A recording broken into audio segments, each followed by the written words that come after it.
Запущенная в Худжанде президентом канатная дорога перестала работать. Канатная дорога в Худжанде пока населению недоступна. Официальная церемония открытия канатной дороги с участием Эмомали Рахмона состоялась 2 апреля, но уже со следующего дня она перестала работать. Гости города Худжанды и пользователи социальных сетей возмущаются и ищут причины. Кто-то говорит, что электричества не хватает, другие, что сооружение сломалось. Пресс-секретарь мэрии города Худжанда Мамур Юсуфзот в беседе опроверг эти слухи и сообщил, что ведутся технические работы. Там ведутся незначительные строительные технические работы, и она заработает в начале следующей недели, сообщил он. По его словам, пока не определена стоимость поездки по канатке, но к началу ее работы сумма будет установлена. Тем временем, жители районов Согда возмущаются, что население не предупреждают по ТВ о том,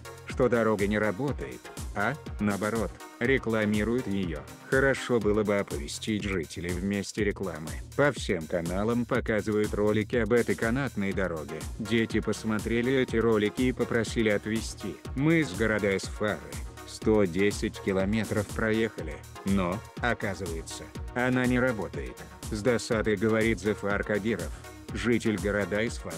Канатная дорога города Худжанд, протяженностью 1 километр, тянется от парка культуры и отдыха имени Камули Худжанди до комплекса Исмоили Самони через реку Сырдарья. Она состоит из 47 четырехместных кабин, в том числе 7 кабин высшей категории. Сооружение способно одновременно обслуживать 160 человек. Высота канатной дороги составляет 35 метров от уровня реки Сырдарья. Канатная дорога построена местными предпринимателями в рамках объявленного трехлетия развития села, туризма и ремесел.